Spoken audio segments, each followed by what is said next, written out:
Strange Case of Dr. Jekyll and Mr. Hyde by Robert Louis Stevenson. Henry Jekyll's full statement of the case. I was born in the year 18 blank to a large fortune, endowed besides with excellent parts, inclined by nature to industry, fond of the respect of the wise and good among my fellow men, and thus, as might have been supposed, with every guarantee of an honorable and distinguished future. And indeed, the worst of my faults was a certain impatient gaiety of disposition, such as has made the happiness of many, but such as I found it hard to reconcile with my imperious desire to carry my head high and wear a more than commonly grave countenance before the public. Hence, it came about that I concealed my pleasures, and that when I reached years of reflection and began to look around me and take stock of my progress and position in the world, I stood already committed to a profound duplicity of me. Many a man would have even blazoned such irregularities as I was guilty of, but from the high views that I had set before me, I regarded and hid them with an almost morbid sense of shame. It was thus rather the exacting nature of my aspirations than any particular degradation in my faults that made me what I was, and with even a deeper trench than in the majority of men, severed in me those provinces of good and ill which divide and compound man's dual nature. In this case, I was driven to reflect deeply and inveterately on that hard law of life which lies at the root of religion and is one of the most plentiful springs of distress. Though so profound a double dealer, I was in no sense a hypocrite. Both sides of me were in dead earnest. I was no more myself when I laid aside restraint, plunged in shame, than when I labored in the eye of day at the furtherance of knowledge or the relief of sorrow and suffering. And it chanced that the direction of my scientific studies, which led wholly towards the mystic and the transcendental, reacted and shed a strong light on this consciousness of the perennial war among my members. With every day, and from both sides of my intelligence, the moral and the intellectual, I thus drew steadily nearer to that truth, by whose partial discovery I have been doomed to such a dreadful shipwreck, that man is not truly one, but truly two. I say two because the state of my own knowledge does not pass beyond that point.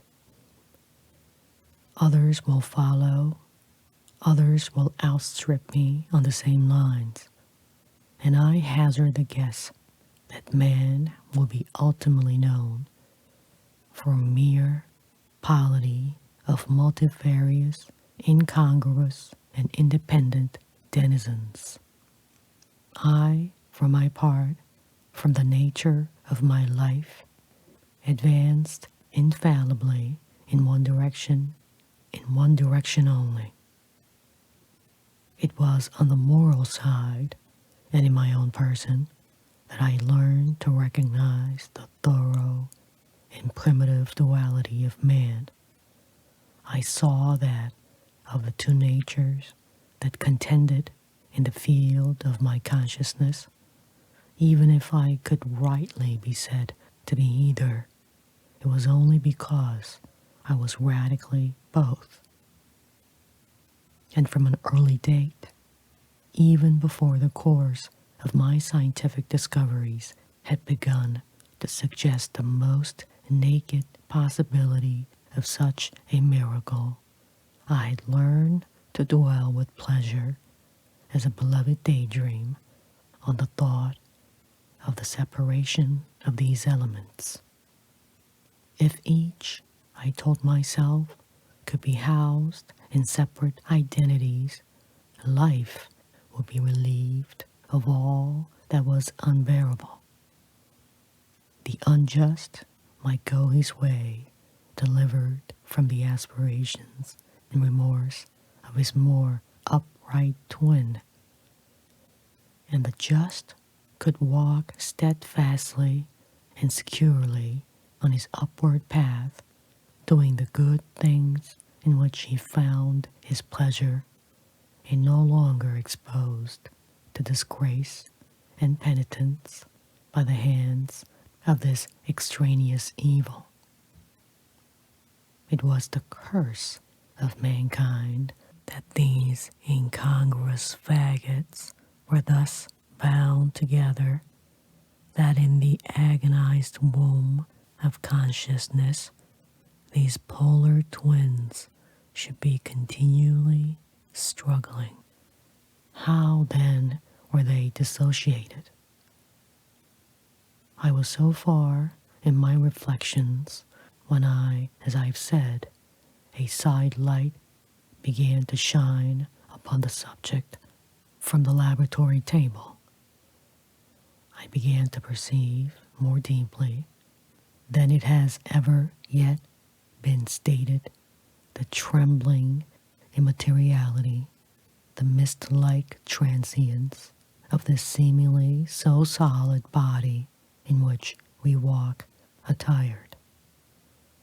Certain agents I found to have the power to shake and pluck back that fleshly vestment, even as a wind might toss the curtains of a pavilion.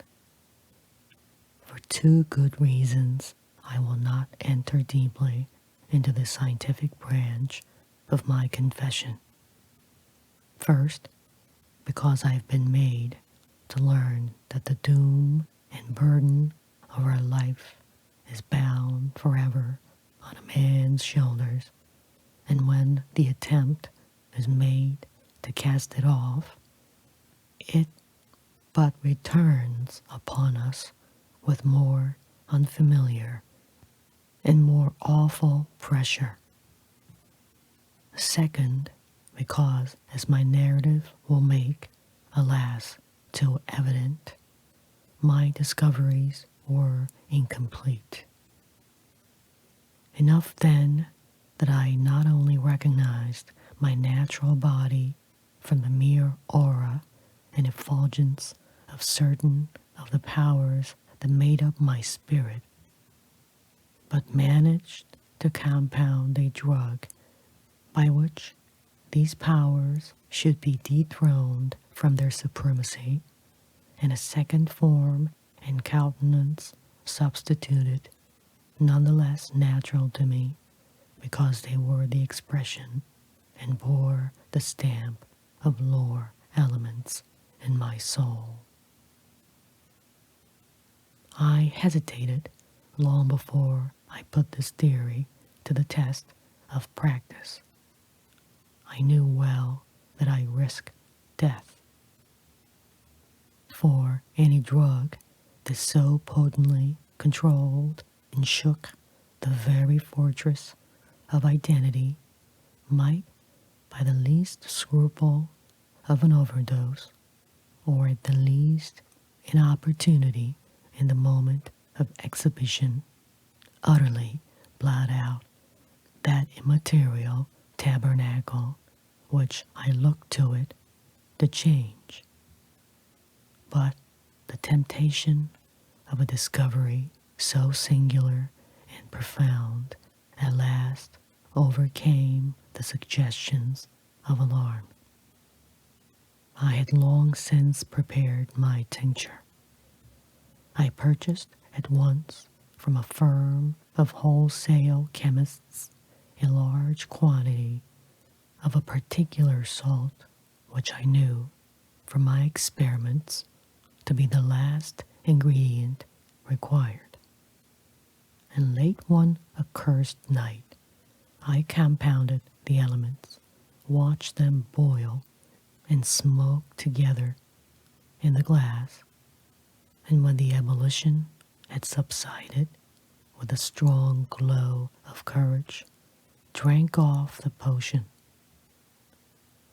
The most racking pangs succeeded. A grinding in the bones, deadly nausea, and a horror of the spirit that cannot be exceeded at the hour of birth or death.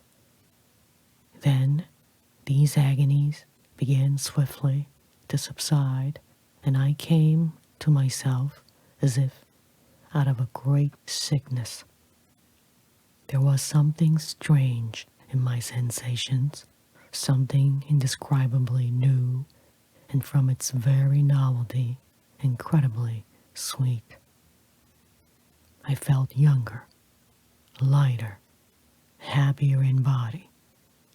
Within, I was conscious of a heady recklessness, a current of disordered sensual images running like a mill race in my fancy, a solution of the bonds of obligation, and a known but not an innocent freedom of the soul. I knew myself at the first breath of this new life to be more wicked, tenfold more wicked, sold a slave to my original evil, and the thought in that moment braced and delighted me like wine. I stretched out my hands, exulting in the freshness of these sensations, and in the act I was suddenly aware that I had lost in stature. There was no mirror at that date in my room. That which stands beside me as I write was brought there later on, and for the very purpose of these transformations. The night, however, was far gone into the morning. The morning, black as it was nearly ripe for the conception of the day. The inmates of my house were locked in the most rigorous hours of slumber, and I determined, flushed as I was with hope and triumph, to venture in my new shape as far as to my bedroom. I crossed the yard wherein the constellations looked down upon me. I could have thought with wonder the first creatures of that sort that their unsleeping vigilance had yet disclosed to them. I stole through the corridors, a stranger in my own house, and coming to my room, I saw for the first time the appearance of Edward Hyde. I must here speak by theory alone, saying not that which I know, but that which I suppose to be most probable, the evil side of my nature, to which I had now transferred The stamping efficacy was less robust and less developed than the good which I had just deposed.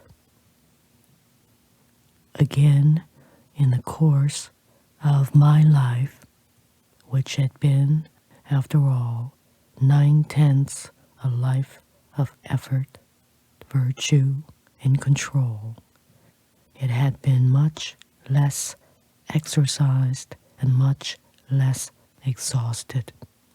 And hence, as I think, it came about that Edward Hyde was so much smaller, slighter, and younger than Henry Jekyll. Even as good shone up the countenance of the one, evil was written broadly and plainly on the face of the other. Evil, besides which I must still believe to be the lethal side of man, had left on that body an imprint of deformity and decay. And yet, when I looked upon that ugly idol in the glass, I was conscious of no repugnance, rather of a leap of welcome. This, too, was myself. It seemed natural and human. In my eyes, it bore a livelier image of the spirit. It seemed more express and single than the imperfect and divided countenance I had been hitherto accustomed to call mine. And in so far I was doubtless right. I have observed that when I wore the semblance of Edward Hyde, none could come near to me at first without a visible misgiving of the flesh. This, as I take it, was because all human beings, as we meet them, are commingled out of good and evil, and Edward Hyde, alone in the ranks of mankind, was pure evil. I lingered but a moment at the mirror. The second and conclusive experiment had yet to be attempted. It yet remained to be seen if I had lost my identity beyond redemption and must flee before daylight from a house that was no longer mine. And hurrying back to my cabinet, I once more prepared and drank the cup, once more suffered the pangs of dissolution, and came to myself once more with the character, the stature, and the face of Henry Jekyll. That night I had come to the fatal crossroads. Had I approached my discovery in a more noble spirit, had I risked the experiment while under the empire of generous or pious aspirations, all must have been otherwise, and from these agonies of death and birth, I had come forth an angel instead of a fiend. The drug had no discriminating action. It was neither diabolical or divine. It but shook the doors of the prison house of my disposition, and like the captives of Philippi, that which stood within ran forth. At that time my virtue slumbered, my evil, kept awake by ambition, was alert and swift to seize the occasion, and the thing that was projected was Edward Hyde. Hence, although I had now two characters as well as two appearances, one was wholly evil and the other was still the old Henry Jekyll, that incongruous compound of whose reformation and improvement I had already learned to despair. The movement was thus wholly toward the worse. Even at that time, I had not conquered my aversion to the dryness of a life of study. I would still be merrily disposed at times, and as my pleasures were, to say the least, undignified, and I was not only well known and highly considered, but growing toward the elderly man, this incoherency of my life was daily growing more unwelcome. It was on this side that my new power tempted me until I fell in slavery. I had but to drink the cup, to doff at once the body of the noted professor, and to assume like a thick cloak that of Edward Hyde. I smiled at the notion. It seemed to me at the time to be humorous, and I made my preparations with the most studious care. I took and furnished that house in Soho to which Hyde was tracked by the police, and engaged as housekeeper a creature whom I knew well to be silent and unscrupulous. On the other side, I announced to my servants that a Mr. Hyde, whom I describe, was to have full liberty and power about my house in the square. And to parry mishaps, I even called and made myself a familiar object in my second character. I next drew up that will to which you so much objected, so that if anything befell me in the person of Dr. Jekyll, I could enter on that of Edward Hyde without pecuniary loss. And thus, fortified as I supposed on every side, I began to profit by the strange immunities of my position. Men have before hired bravos to transact their crimes while their own person and reputation sat under shelter. I was the first that ever did so for his pleasures. I was the first that could thus plod in the public eye with a load of genial respectability, and in a moment, like a schoolboy, strip off these lendings and spring headlong into the sea of liberty. But for me, in my impenetrable mantle, the safety was complete. Think of it, I did not even exist.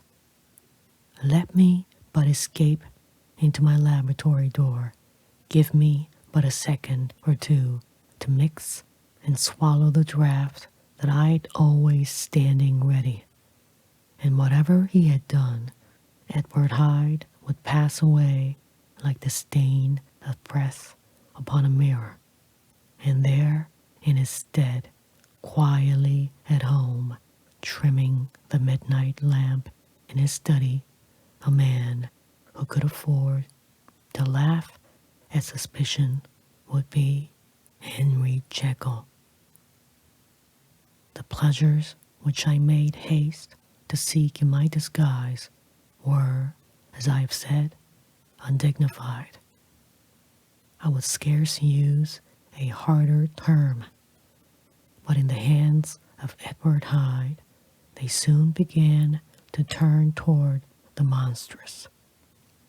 When I would come back from these excursions, I was often plunged into a kind of wonder at my vicarious depravity. This familiar that I called out of my own soul and sent forth alone to do his good pleasure was a being inherently malign and villainous. His every act and thought centered on self, drinking pleasure with bestial avidity from any degree of torture to another, relentless like a man of stone. Henry Jekyll stood at times aghast before the acts of Edward Hyde, but the situation was apart from ordinary laws and insidiously relaxed the grasp of conscience. It was Hyde, after all, and Hyde alone, that was guilty. Jekyll was no worse.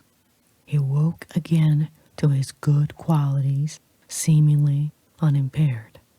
He would even make haste, where it was possible, to undo the evil done by Hyde, and thus his conscience slumbered. Into the details of the infamy at which I thus connived, for even now I can scarce grant that I committed it, I have no design of entering. I mean but to point out the warnings and the successive steps with which my chastisement approached. I met with one accident which, as it brought on no consequence, I shall no more than mention. An act of cruelty to a child aroused against me the anger of a passerby whom I recognized the other day in the person of your kinsman. The doctor and the child's family joined him. There were moments when I feared for my life. And at last, in order to pacify their too just resentment, Edward Hyde had to bring them to the door and pay them in a check drawn in the name of Henry Jekyll. But this danger was easily eliminated from the future by opening an account at another bank in the name of Edward Hyde himself.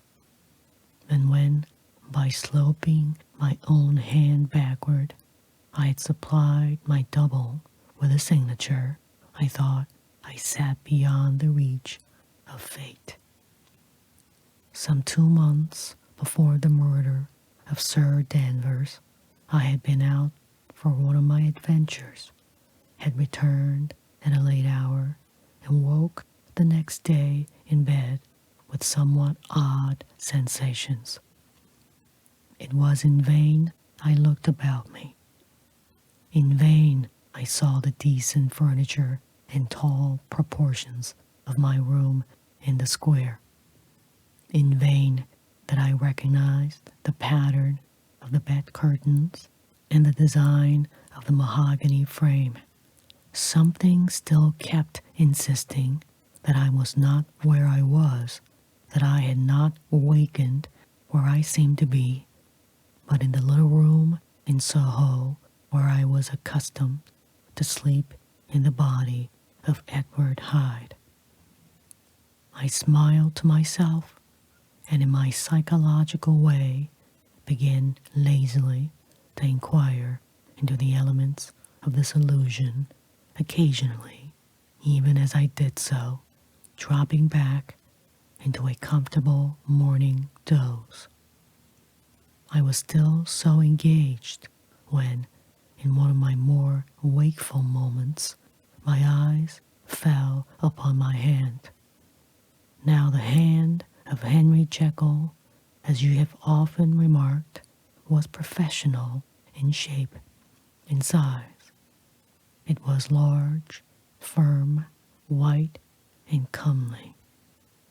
But the hand which I now saw clearly enough in the yellow light of a mid-London morning, lying half shut on the bedclothes, was lean, corded, knuckly, of a dusky pallor and thickly shaded with a swart growth of hair. It was the hand of Edward Hyde. I must have stared upon it for near half a minute, sunk as I was in the mere stupidity of wonder, before terror woke up in my breast, as sudden and startling as the crash of cymbals. And bounding from my bed, I rushed to the mirror. At the sight that met my eyes, my blood was changed into something exquisitely thin and icy. Yes, I had gone to bed Henry Jekyll. I had awakened Edward Hyde. How was this to be explained? I asked myself, and then, with another bound of terror, how was it to be remedied? It was well on in the morning. The servants were up. All my drugs were in the cabinet. A long journey down 2 pairs of stairs, through the back passage, across the open court, and through the anatomical theater, from where I was then standing, horror-struck. It might indeed be possible to cover my face, but of what use was that, when I was unable to conceal the alteration in my stature? And then, with an overpowering sweetness of relief, it came back upon my mind that the servants were already used to the coming and going of my second self.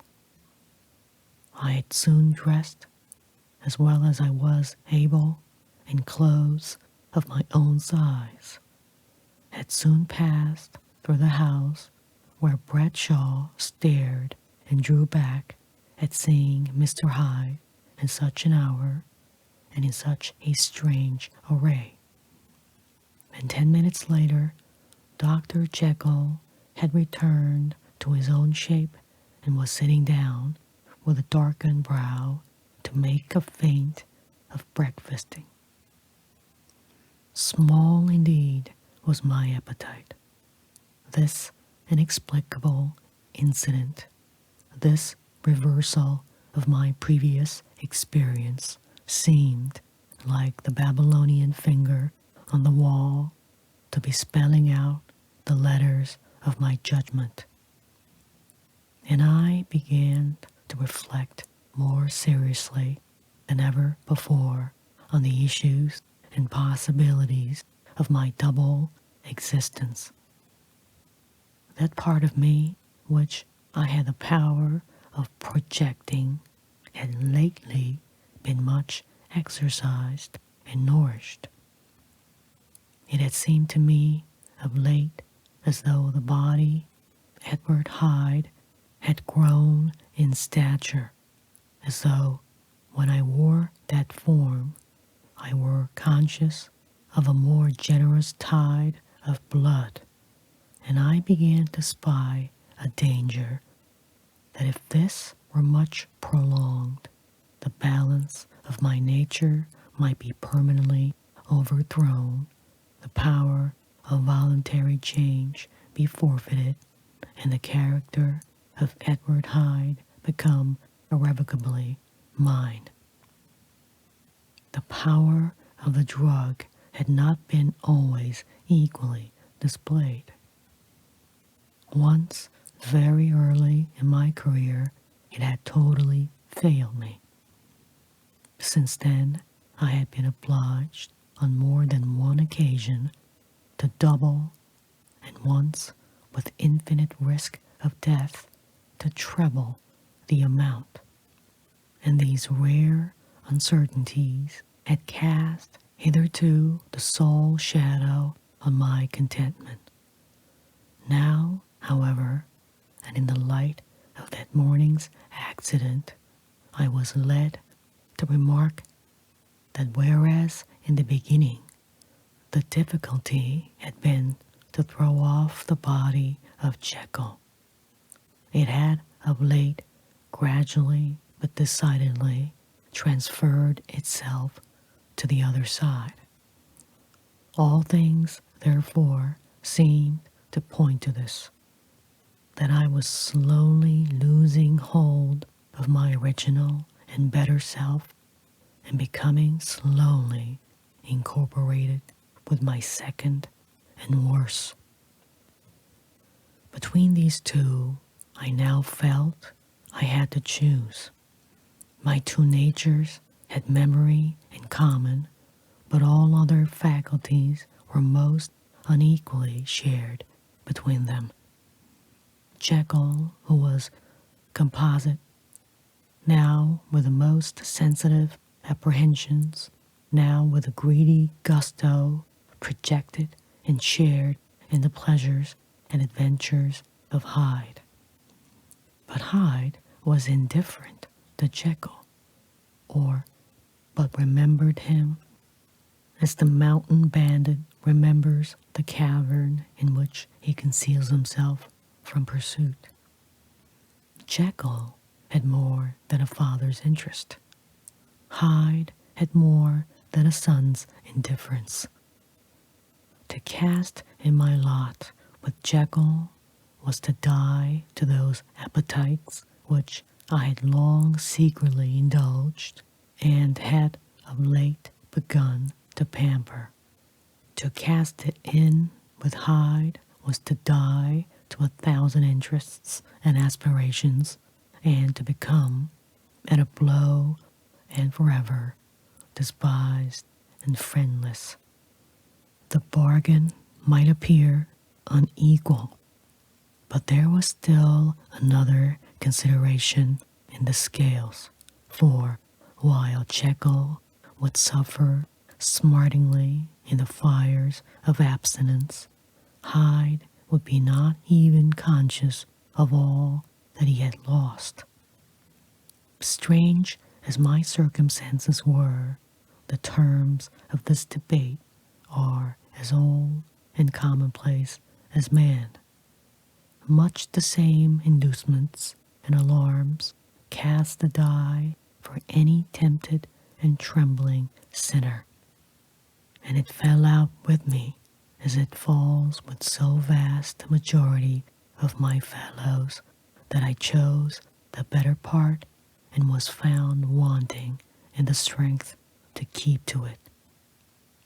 Yes, I preferred the elderly and discontented doctor, surrounded by friends and cherishing honest hopes, and bade a resolute farewell to the liberty, the comparative youth, the light step, leaping impulses, and secret pleasures that I had enjoyed in the disguise of Hyde. I made this choice, perhaps, with some unconscious reservation, for I neither gave up the house in Soho nor destroyed the clothes of Edward Hyde, which still lay ready in my cabinet.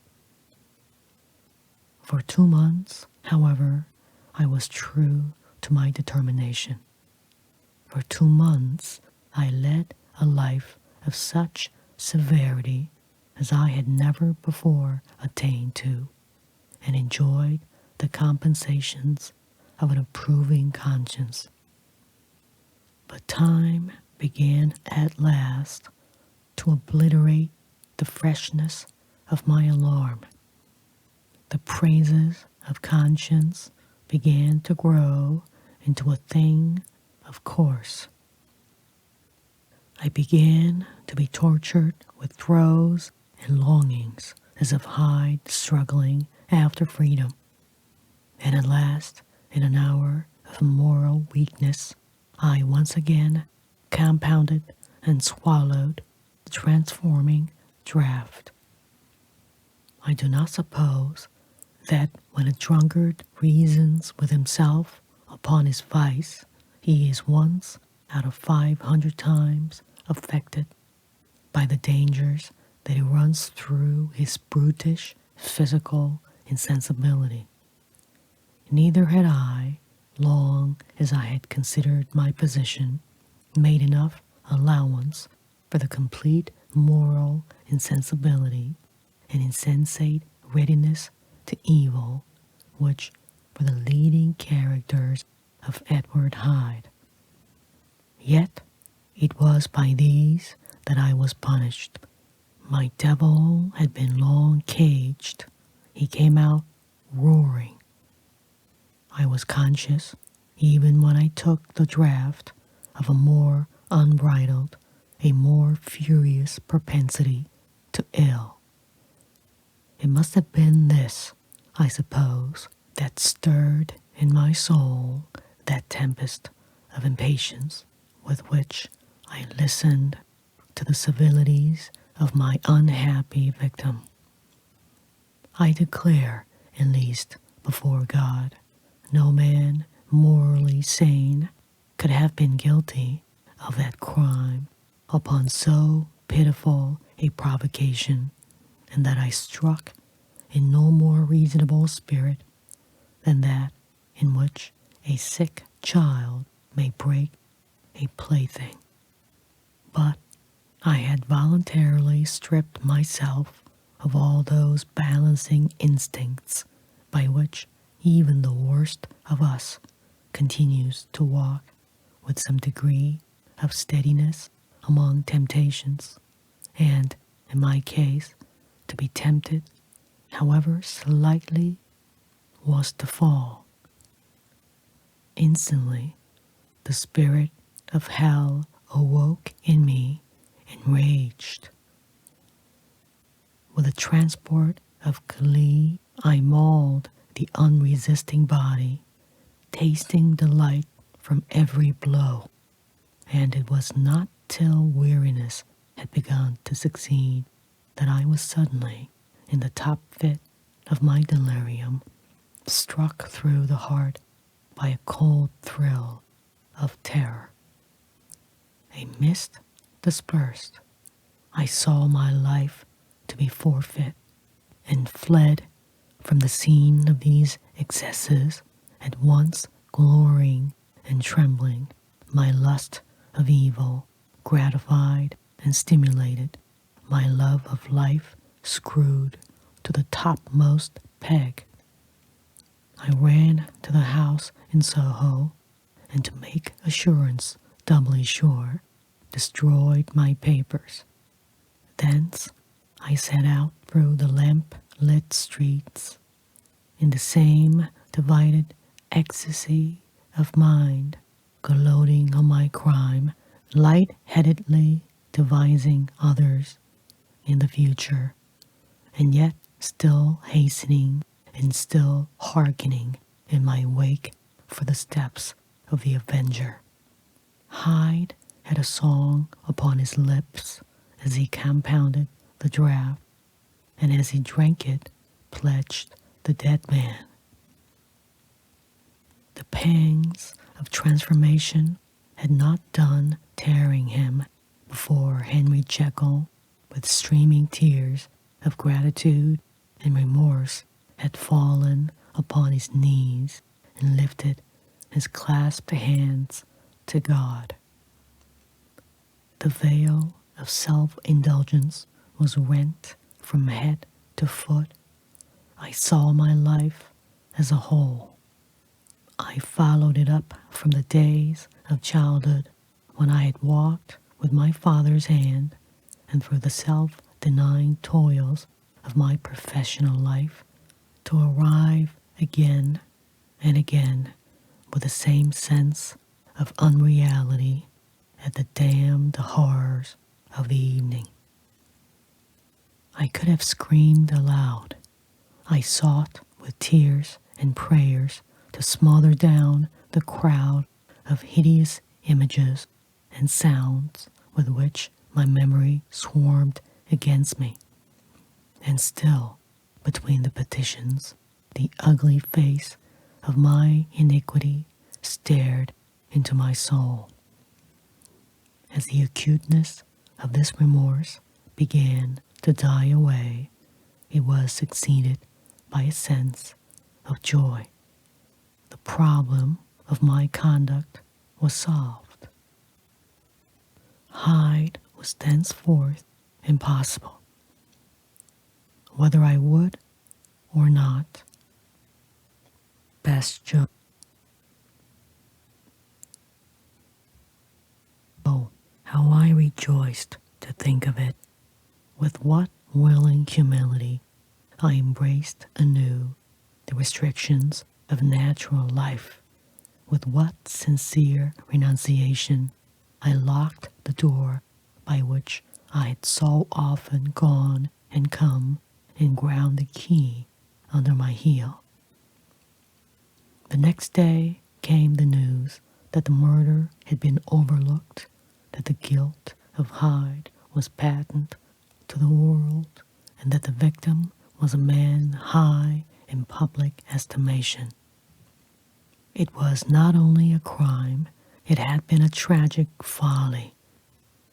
I think I was glad to know it. I think I was glad to have my better impulses thus buttressed and guarded by the terrors of the scaffold. Jekyll was now my city of refuge. Let but Hyde peep out an instant, and the hands of all men would be raised to take and slay him. I resolved in my future conduct to redeem the past, and I can say with honesty that my resolve was fruitful of some good. You know yourself how earnestly in the last months of last year I labored to relieve suffering.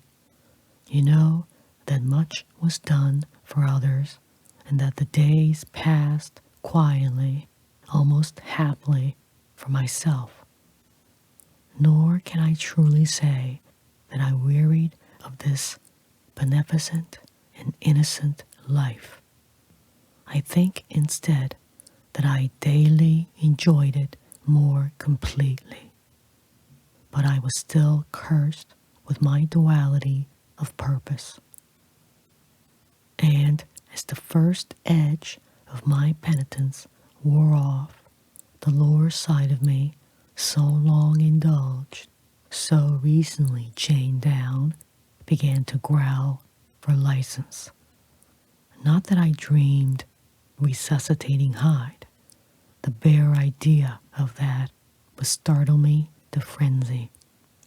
No, it was in my own person that I was once more tempted to trifle with my conscience, and it was as an ordinary secret sinner that I at last fell before the assaults of temptation. There comes an end to all things. The most capacious measure is filled at last, and this brief condescension to evil finally destroyed the balance of my soul. And yet I was not alarmed. The fall seemed natural, like a return to the old days before I had made discovery. It was a fine, clear January day, wet underfoot where the frost had melted, but cloudless overhead. And the Regent's Park was full of winter chirrupings and sweet with spring odors. I sat in the sun on a bench, the animal within me licking the chops of memory. The spiritual side a little drowsed, promising subsequent penitence, but not yet moved to begin. After all, I reflected, I was like my neighbors. And then I smiled, comparing myself with other men, comparing my active goodwill with the lazy cruelty of their neglect. And at the very moment of that vain, glorious thought, a qualm came over me, a horrid nausea, and the most deadly shuddering. These passed away and left me faint, and then, as in its turn the faintness subsided, I began to be aware change in the temper of my thoughts, a greater boldness, a contempt of danger, a solution of the bonds of obligation. I looked down. My clothes hung formlessly on my shrunken limbs. The hand that lay on my knee was corded and hairy. I was once more Edward Hyde. A moment before, I had been safe of all men's respect, wealthy, beloved, the cloth laying for me in the dining room at home. And now I was the common quarry of mankind, hunted, houseless, a no-murderer, thrall to the gallows. My reason wavered, but it did not fail me utterly. I have more than once observed that in my second character, my faculties seemed sharpened to a point and my spirits more tensely elastic. Thus it came about that where Jekyll perhaps might have succumbed, Hyde rose to the importance of the moment. My drugs were in one of the presses of my cabinet. How was I to reach them? That was the problem that, crushing my temples in my hands, I set myself to solve. The laboratory door I had closed. If I sought to enter by the house, my own servants would consign me to the gallows. I saw I must employ another hand and thought of Lanyon. How was he to be reached? How persuaded? Supposing that I escaped capture in the streets, how was I to make my way into his presence? And how should I, an unknown and displeasing visitor, prevail on the famous physician to rifle the study of his colleague, Dr. Jekyll? Then I remembered that of my original character, one part remained to me. I could write my own hand, and once I had conceived that kindling spark, the way that I must follow became lighted up from end to end. Thereupon I arranged my clothes as best I could, and summoning a passing hansom, drove to a hotel in Portland Street, the name of which I chanced to remember. At my appearance, which was indeed comical enough, however tragic a fate these garments covered, the driver could not conceal his mirth.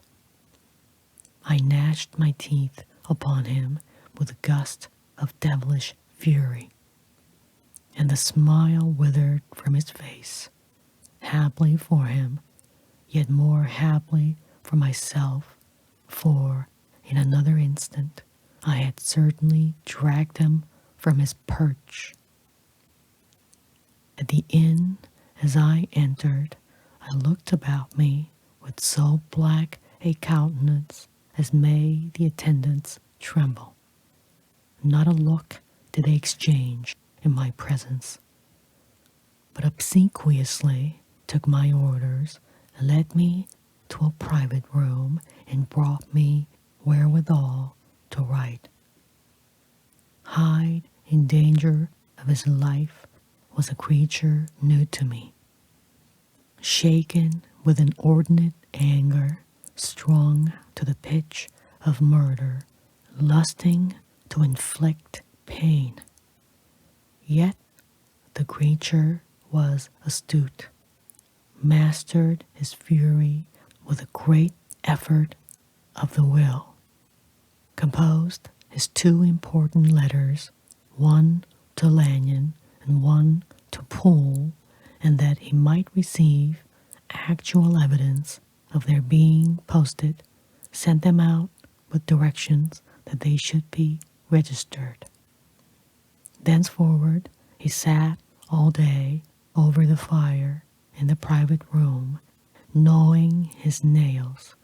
There he dined, sitting alone with his fears, the waiter visibly quailing before his eye. And thence, when the night was fully come, he set forth in the corner of a closed cab and was driven to and fro about the streets of the city. He, I say, I cannot say, I, that child of hell had nothing human.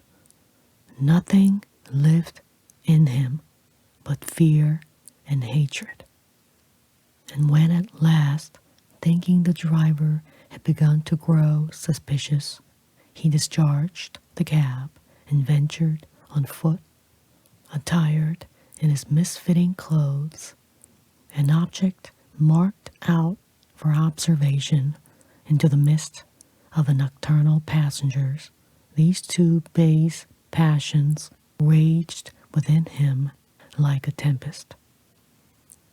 He walked fast, hunted by his fears, chattering to himself, skulking through the less frequented thoroughfares, counting the minutes that still divided him from midnight. Once woman spoke to him, offering, I think, a box of lights. He smote her in the face, and she fled. When I came to myself at Lanyon's, the horror of my old friend perhaps affected me somewhat. I do not know. It was at least but a drop in the sea to the abhorrence with which I looked back upon these hours. A change had come over me. It was no longer the fear of the gallows. It was the horror of being Hyde that racked me. I received Lanyon's condemnation partly in a dream. It was partly in a dream that I came home to my own house and got into bed. I slept after the prostration of the day with a stringent and profound slumber which not even the nightmares that wrung me could avail to break. I awoke in the morning, shaken, weakened, but refreshed.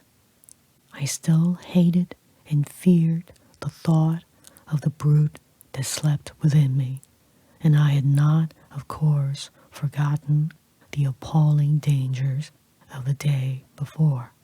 But I was once more at home, in my own house and close to my drugs, and gratitude for my escape shone so strong in my soul that it almost rivaled the brightness of hope. I was stepping leisurely across the court after breakfast, drinking the chill of the air with pleasure, when I was seized again with those indescribable sensations that heralded the change. And I had but the time to gain the shelter of my cabinet before I was once again raging and freezing with the passions of Hyde.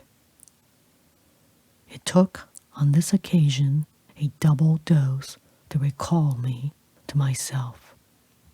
And, alas, 6 hours after, as I sat looking sadly in the fire, the pangs returned, and the drug had to be re-administered. In short, from that day forth, he seemed only by a great effort as of gymnastics, and only under the immediate stimulation of the drug that I was able to wear the countenance of Jekyll. At all hours of the day and night, I would be taken with a premonitory shudder. Above all, if I slept or even dozed for a moment in my chair, it was always as Hyde that I awakened. Under the strain of this continually impending doom, and by the sleeplessness to which I now condemned myself, I, even beyond what I had thought possible to man, I became, in my own person, a creature eaten up and emptied by fever, languidly weak both in body and mind, and solely occupied by one thought, the horror of my other self. But when I slept, or when the virtue of the medicine wore off, I would leap almost without transition, for the pangs of transformation grew daily less marked, into the possession of a fancy brimming with images of terror, a soul boiling with causeless hatreds, and a body that seemed not strong enough to contain the raging energies of life.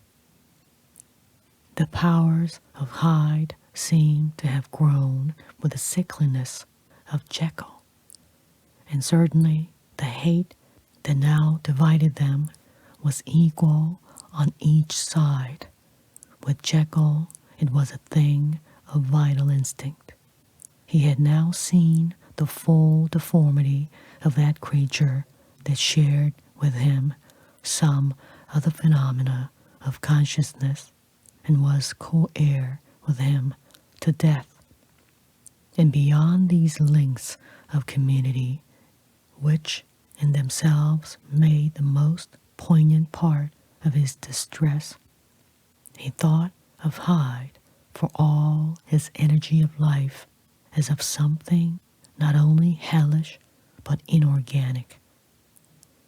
This was the shocking thing, that the slime of the pit seemed to utter cries and voices, that the amorphous dust gesticulated and sinned, that what was dead and had no shape should usurp the offices of life, and this again, that the insurgent horror was knit to him closer than a wife, closer than an eye, lay caged in his flesh, where he heard it mutter and felt it struggle to be born.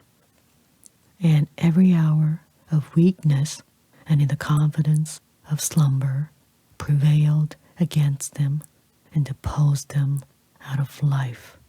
The hatred of Hyde for Jekyll was of a different order. His terror of the gallows drove him continually to commit temporary suicide and return to his subordinate station of a part instead of a person. But he loathed the necessity, he loathed the despondency into which Jekyll was now fallen, and he resented the dislike with which he was himself regarded. Hence the ape-like tricks that he would play me, scrawling in my own hand blasphemies on the pages of my books, burning the letters and destroying the portrait of my father. And indeed, had it not been for his fear of death, he would long ago have ruined himself in order to involve me in the ruin. But his love of life is wonderful.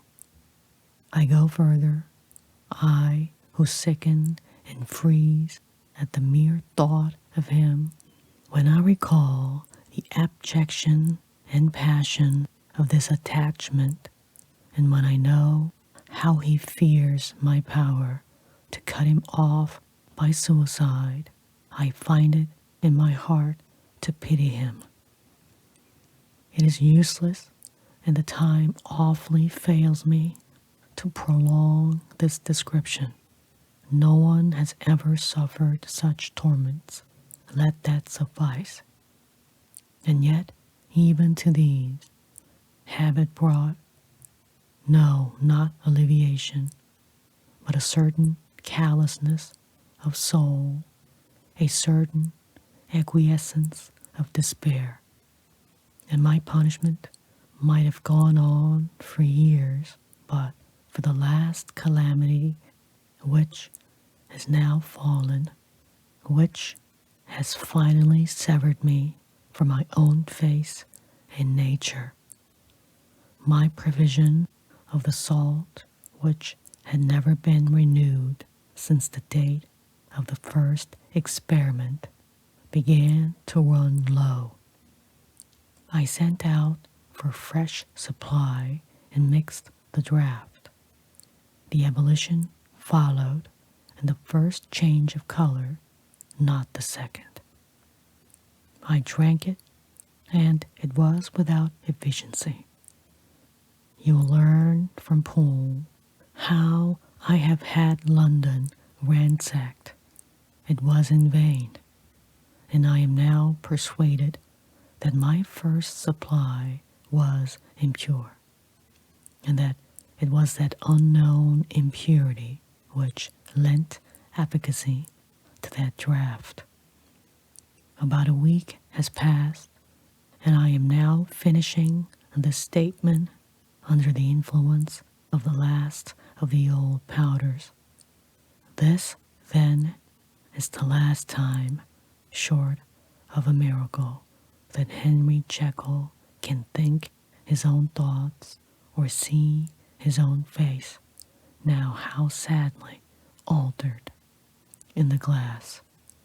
Nor must I delay too long to bring my writing to an end, for if my narrative has hitherto escaped destruction, it has been by a combination of great prudence and great good luck.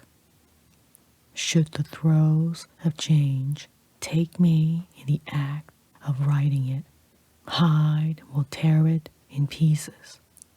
But if some time shall have elapsed after I have laid it by, his wonderful selfishness and circumscription to the moment will probably save it once again from the action of his ape-like spite. And indeed, the doom that is closing on us both has already changed and crushed him. Half an hour from now, when I shall again forever reinduce that hated personality, I know how I shall sit shuddering and weeping in my chair, or continue with the most strained and fear-struck ecstasy of listening, to pace up and down this room, my last earthly refuge, and give ear to every sound of menace. Will Hyde die upon the scaffold, or will he find courage to release himself at the last moment? God knows. I am careless. This is my true hour of death, and what is to follow concerns another than myself. Here then, as I lay down the pen and proceed to seal up my confession, I bring the life of that unhappy Henry Jekyll to an end.